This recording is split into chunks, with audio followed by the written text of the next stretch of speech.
of finding out recently, and it's just sad, man. There's a lot of memories that have been that have taken place, in front of that screen, and it's a pretty nice experience going there. Yeah. I think I even told you, like, I watched so many old classics, like The Graduate, Breakfast at Tiffany's, Funny Face, They Live, different. That was like the place to go when you have a cult following, or even just classic movies, or even independent movies to go see or go view. And such a beautiful movie theater. The fact that it's closing, it just kind of sucks. It sucks that something it's heartbreaking to hear something that's been there for so long just all of a sudden close its doors. Yeah, it's just heartbreaking. Something that smacked me in the face is them saying, like, oh, sorry, there's not going to be no more Midnight Madness, and that's been a staple for us for years. Yes, so long. And I didn't believe it, and I went on their website, and they took down the logo and everything, and there's like no, like, that's it, like, no more, and it's bizarre to think about San Diego not having that as an option.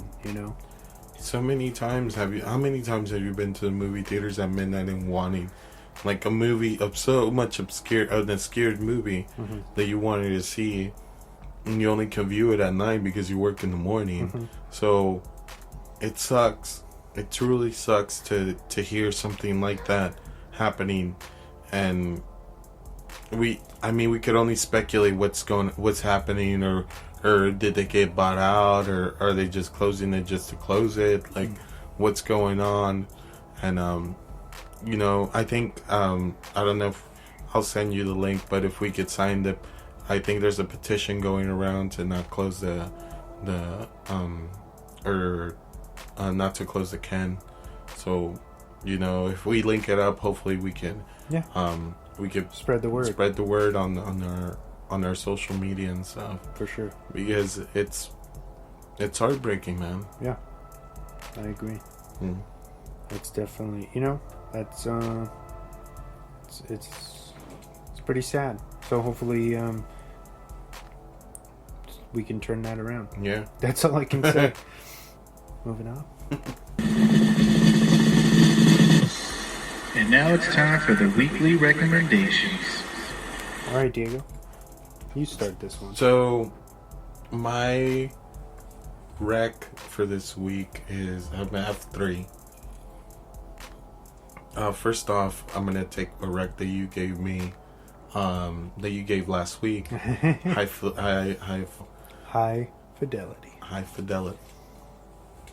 Great show. Beautiful soundtrack. It is. The cinematography in this was impeccable. I was blown away by Zoe Kravitz's performance. It kind of reminded me of Master of None, where every episode was so different, but it made the story go faster, or I'm sorry, it made the progression a lot more funner, and it was such a beautiful story that they told. And they left you on such a beautiful, like, cliffhanger. Don't ruin it. I haven't finished yet. And I won't say it. I just say the beautiful cliffhanger. But it's definitely something you could binge watch. Something you should binge watch. Yeah.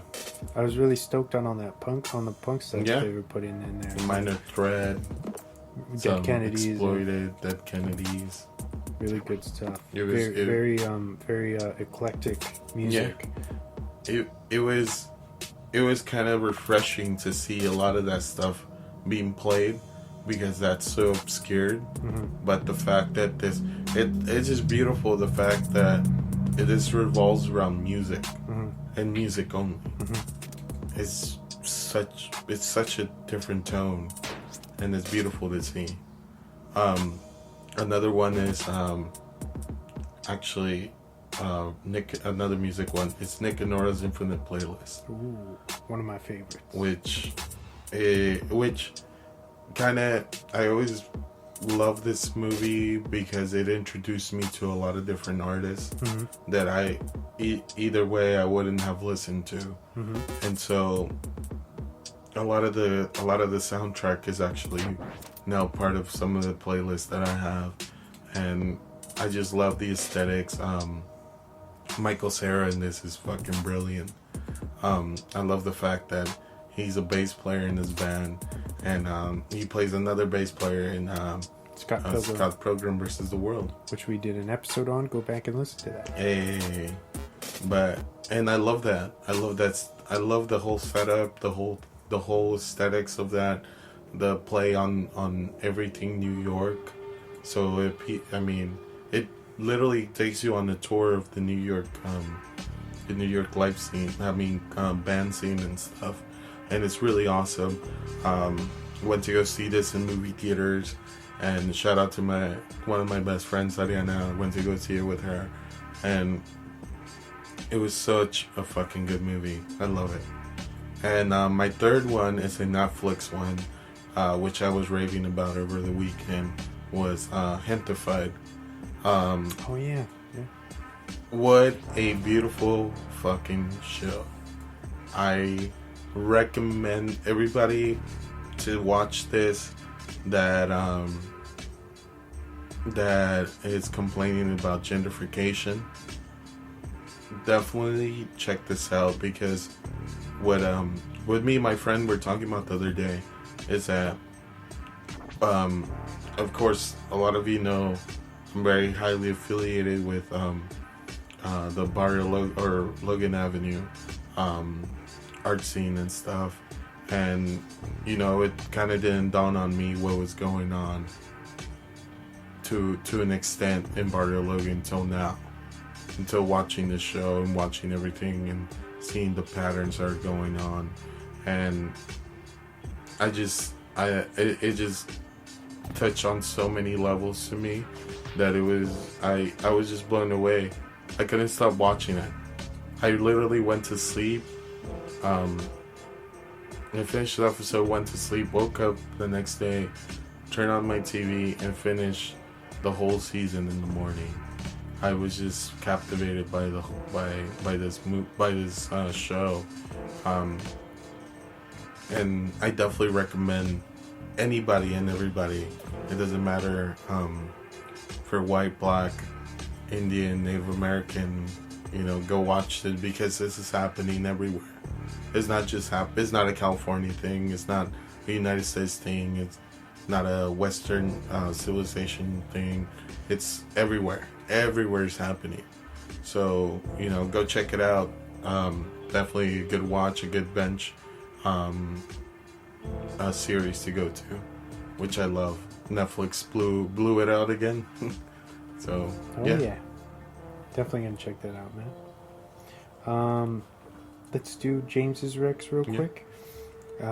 Two things that I actually have wrecked myself when they came out in theaters. He barely got to catch them recently. So 1917, which speaks for itself. Yeah. Amazing, perfect film. And then Dr. Sleep. Ooh, another one. I actually just saw that one too. It's a sleeper hit. Oh, I see what I did there.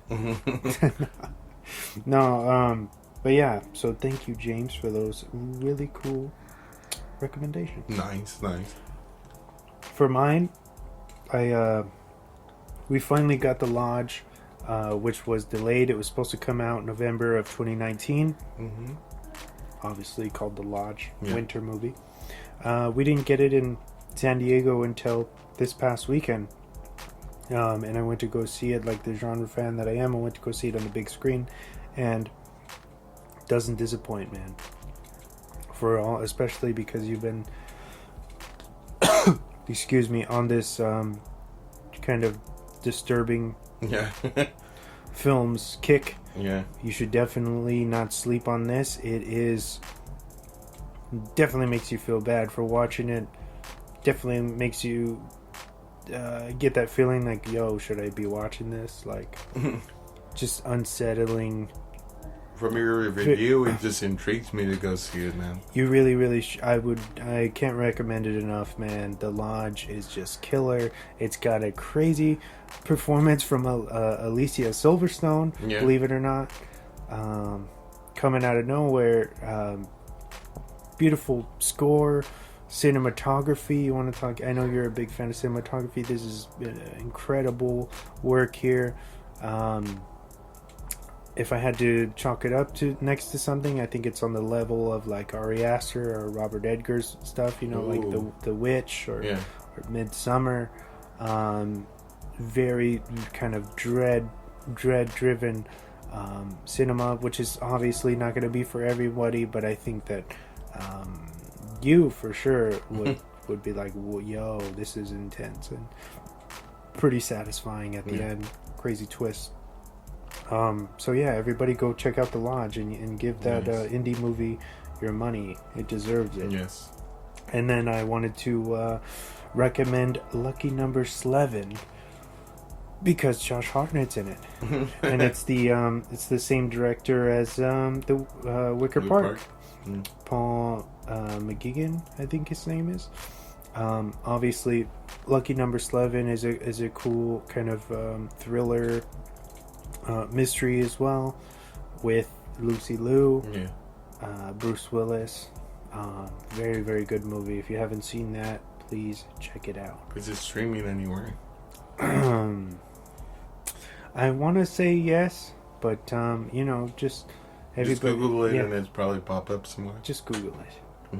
But that'll lead us into, if you don't got anything else, let's talk about Wicker Park. Let's do it. 5, 4, 3, 2, 1. And now for the movie focus of the week. Alright, so this week, Diego Luna Hey. himself Hey. picked kind of an obscure pick, actually. It's Wicker Park. It's rated PG-13. It's from 2004. It runs at 1 hour and 55 minutes, and it's got a crazy 27 on Rotten.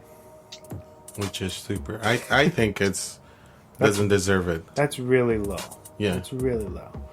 It's directed by Paul McGuigan and starring Diane Kruger, Rose Byrne, Matthew Lillard, and of course Josh Hartnett. So I want to know, besides the fact that the origin of this story is a Shakespeare story, you clever guy. Why did you want to talk about it on the show? Like, what makes this special enough to pick it as a main focus for you? For two reasons. Besides me knowing later on what the story is about. Shakespeare, of course, a lot of people know him. Big Shakespeare fan. It's actually, it was intriguing because I was in my, I think, junior year, and I saw this commercial, and me and my friend Bernie, shout out to him, we'd always quote the trailer of this, like, oh, what are you doing? Watching you sleep. And to us, it was just such one of the creepiest